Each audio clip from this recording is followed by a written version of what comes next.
Mahomes, Brady, Lamar, Tyreek et d'autres détestent tous les légendaires de la National Football League pour différentes raisons. Tyreek Hill est en désaccord avec une légende National Football League sur des animaux de zoo. Cela est arrivé parce que la vitesse de Tyreek le faisait comparer à un guépard, et il a adopté ce surnom. C'est votre gars Tyreek Hill, alias Guépard. Une fois que Guépard est devenu officiellement le surnom du gars, il a enfin fait un énorme match et a eu l'impression de changer. Personne ne peut me couvrir. Peut-être ne suis-je pas un guépard, mais un lion bébé. Dire qu'il était un lion n'était pas acceptable. Avec une autre légende de la National Football League, Micah Parsons. C'est un gars qui prend les lions très au sérieux. Il porte des chaînes en diamant en forme de lion pendant les matchs, rampe comme un lion lors des célébrations, porte des costumes de lion et se fait appeler le lion. Le lion a des fins. Alors les choses sont devenues personnelles quand Tyreek a essayé de lui voler son nom. Reste avec le guépard, mon frère. N'approche pas ce travail de lion. Ce face-à-face entre le lion et le guépard arrive très bientôt et j'ai hâte. S'il te plaît, reste loin du lion. Pour moi, tu restes un petit frère, un lionceau. Micah Parsons t'a dit que je suis un bébé lion. Laisse-moi te dire quelque chose rapidement. Quand on va jouer contre toi, tu ferais mieux de faire attention à toi. Je vais te montrer pendant ce match qui est le vrai lion. Se chamailler au sujet des animaux est la dispute la moins controversée de cette vidéo. Comme que tu as réveillé le mauvais enfoiré. Irrespectueux. C'est moi qui étais dans ce vestiaire. Tu vas aller en prison. Lâche-toi. Je sais ce que ça veut dire, je sais ce que ça fait et je vais baiser ta femme. Mais avant d'en arriver là, la haine de Lamar Jackson envers une légende est devenue tellement incontrôlable qu'elle s'est transformée en un procès à plusieurs millions de dollars. Les choses sont devenues aussi sérieuses pour Lamar parce qu'il a toujours porté le numéro 8 et cela l'a aidé à devenir une superstar. C'est pourquoi il a transformé ce numéro en sa propre marque en vendant des produits dérivés avec le numéro 8, en déposant la marque de la phrase R8, puis en utilisant ce nom et ce numéro sur ses réseaux sociaux. Mais ensuite, il a rencontré un énorme problème, la légende de la NFL, Troy Aikman. C'était un quarterback encore plus légendaire qui portait aussi le numéro 8. Et même s'il est maintenant à la retraite, Aikman voulait déposer le numéro sous forme du mot 8 pour lancer ses propres marques et entreprises. Lamar pensait qu'il s'agissait d'une tentative d'éclipser son travail, car les deux marques tournaient autour du numéro 8. Il a donc contesté le dépôt d'Aikman, affirmant que celui-ci créait de la confusion et trompait les acheteurs sur la véritable marque. Aikman a essayé de faire une blague un peu ringarde à ce sujet, disant que lui et Lamar devraient régler leurs différends autour de 8 bières. Je ne vais pas prétendre que je n'étais pas partant. Lamar, en revanche, n'était pas d'accord et ses avocats ont promis de poursuivre jusqu'à gagner. Mais une autre querelle entre des légendes de la NFL s'est terminée avec leur dispute qui s'est transformée en morceau de clash. Je ne connais même pas ce gars. Il me déteste et mes poches ne sont pleines. Antonio Brown, célèbre troll, a déclenché cela.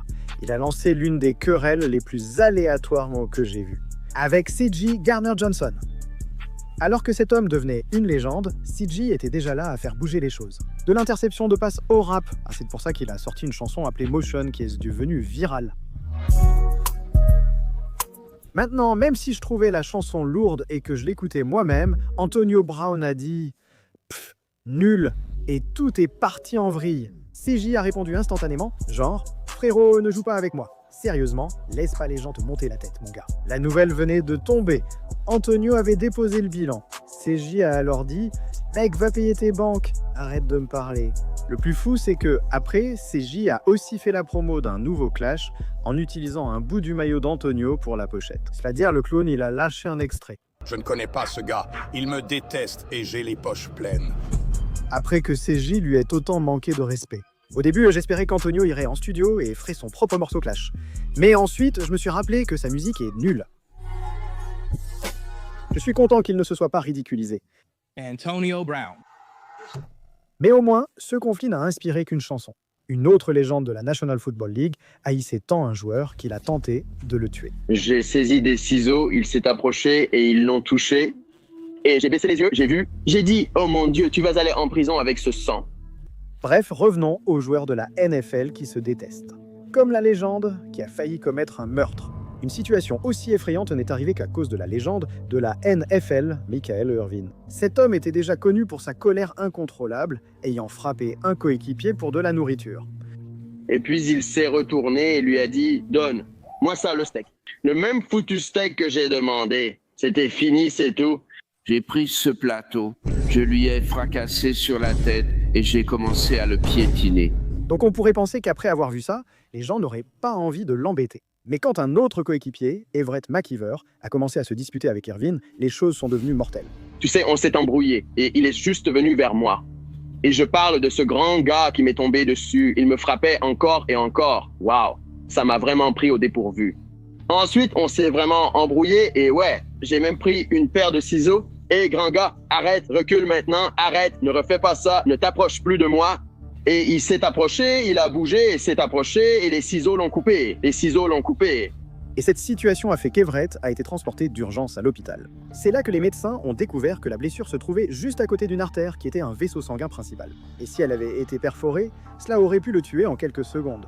Cela a forcé la police à intervenir et à arrêter Irvin. Après la diffusion de sa photo d'identité, il semblait qu'une grande star de la National Football League irait en prison.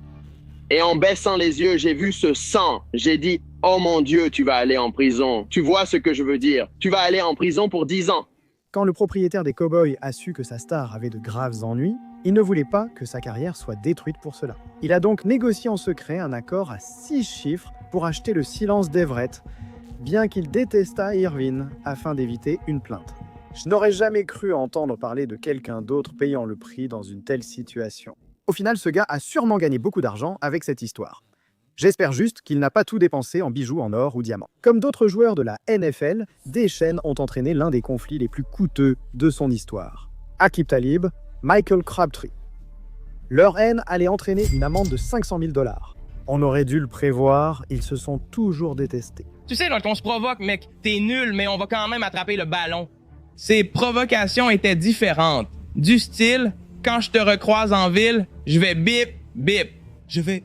Tu vois ce que je veux dire? Je suis là. Attends, mec. Attends, mec. Mais finalement, les choses allaient devenir bien plus folles quand ils se sont affrontés lors d'un match de la NFL. Leur conflit a presque fait passer la National Football League pour l'UFC, surtout quand Talib a arraché la chaîne en or de Crabtree. Et après tout ça, ils se sont finalement provoqués verbalement après le match. Oh non mec, il a juste porté cette chaîne toute l'année mec, ça commençait à me déranger. J'ai dit que si je le voyais avec cette chaîne, je la lui arracherais. Il l'a fait, donc je l'ai arrachée.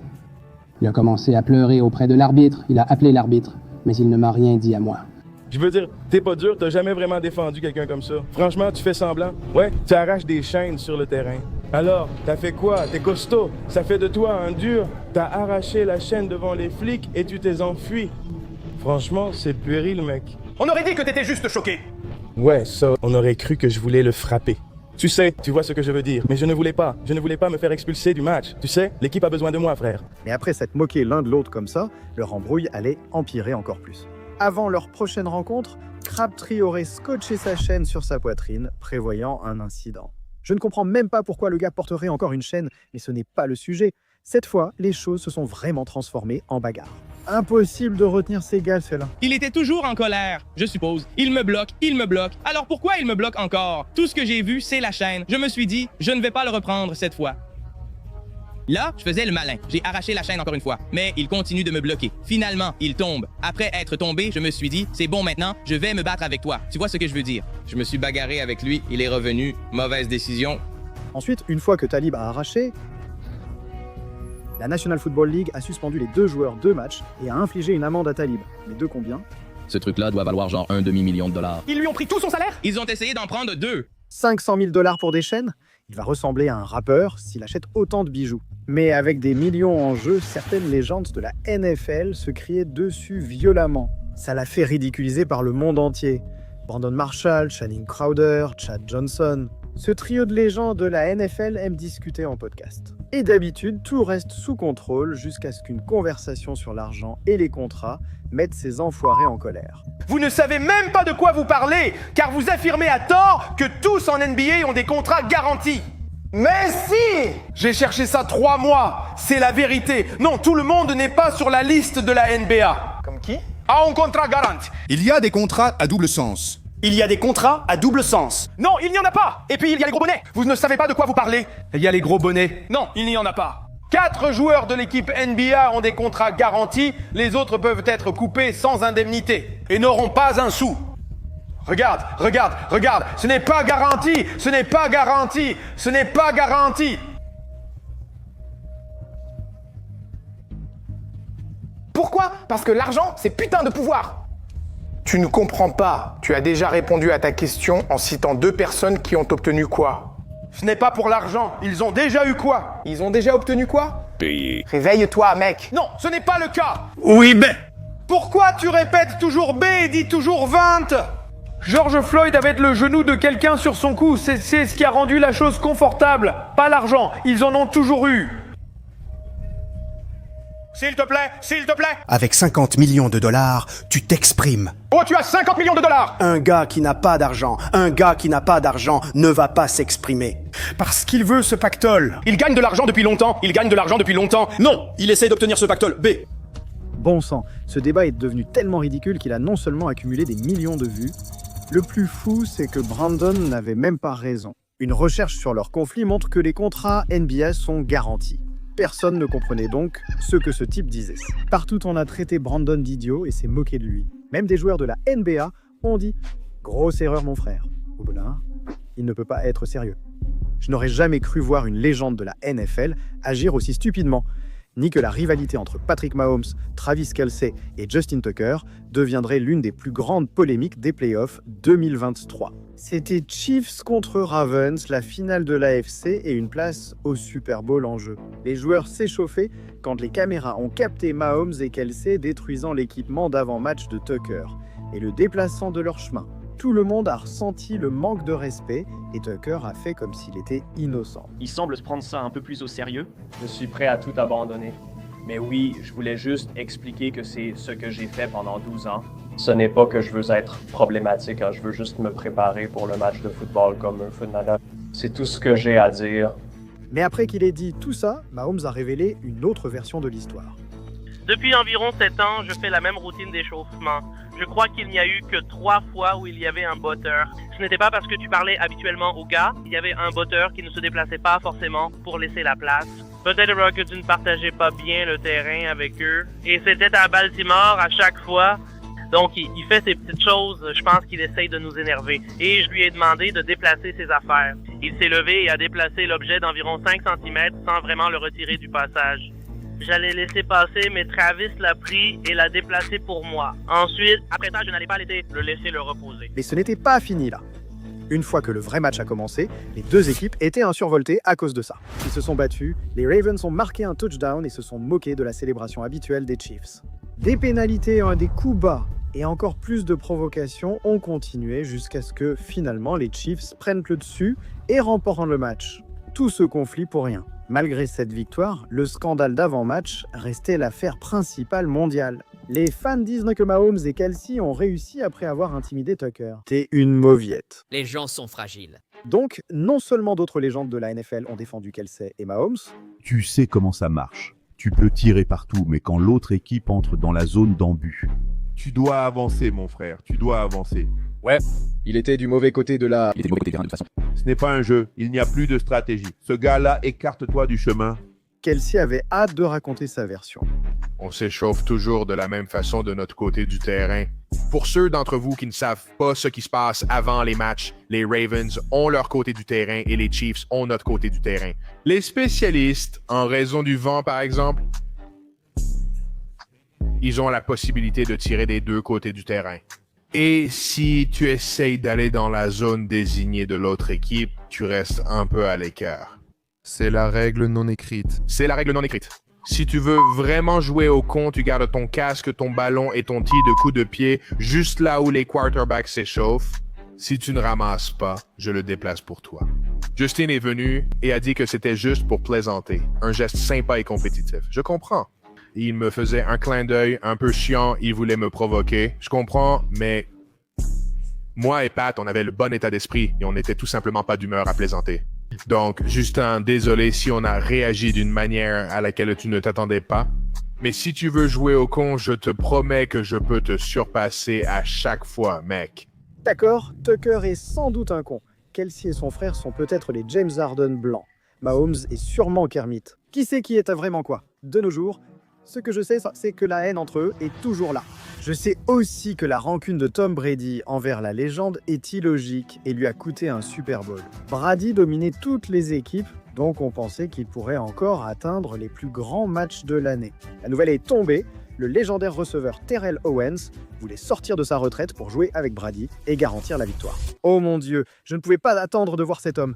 J'ai toujours admiré Théo Domini, un des meilleurs joueurs pour ses actions incroyables. Lui et Brady en équipe, bon, ça aurait été un duo parfait. Mais bon, assez d'éloges parce que les choses allaient bientôt tourner au pire. Brady enchaînant les victoires, il pensait sûrement n'avoir besoin de personne. Théo n'a jamais pu rejoindre l'équipe au début des playoffs et l'équipe de Brady a finalement perdu à cause de cette décision. Comme Théo n'a jamais été contacté, il a critiqué Brady publiquement. Qui est, pour toi, le meilleur joueur de football de tous les temps? Le plus grand? Arrête, dis-moi ton préféré. C'est entre Deion Sanders et Bo Jackson. Si tu ne dis pas Tom Brady, ils vont te frapper. Tom Brady. Honnêtement, Tom Brady m'a ignoré. C'était la fin de la saison, je n'avais pas à jouer tout du long, je le voulais simplement. Ils avaient juste besoin de quelqu'un pour au moins combler certains trous, avec le départ d'Abbé au poste de receveur. Je l'ai contacté via Randy et d'autres, juste pour jouer lors des 3e tentatives et en zone rouge. Tu sais, ce gars m'a vraiment ignoré, mec. Je suis membre du Hall of Fame. Tu as vu mes exploits sur le terrain. Si tu ignores AB, moi aussi. Comprendre le jeu et tenter d'améliorer ce qu'ils avaient alors qu'ils venaient de gagner un Super Bowl. Il aurait pu obtenir son 8e titre. Il y a beaucoup d'arrogance, c'est ce que je te dis. C'est là que j'aurais apporté de la valeur pour au moins aider à probablement gagner ce match. Et ensuite, il est sur la voie de gagner son 8e Super Bowl. Mais bon, mec, c'est comme ça. Crois-moi, je sais, j'ai essayé de le contacter. J'ai eu des gens qui ont essayé de le contacter. Ils savaient que j'aurais peut-être pu l'aider. Mais encore une fois, c'est comme ça, mec. Il est juste comme POP, un joueur dans une position de pouvoir. S'il me voulait, il aurait pu faire en sorte que ça arrive. Merde, et aucun d'eux n'a jamais été le même après ça. Donc on ne peut que se demander ce qui aurait pu être.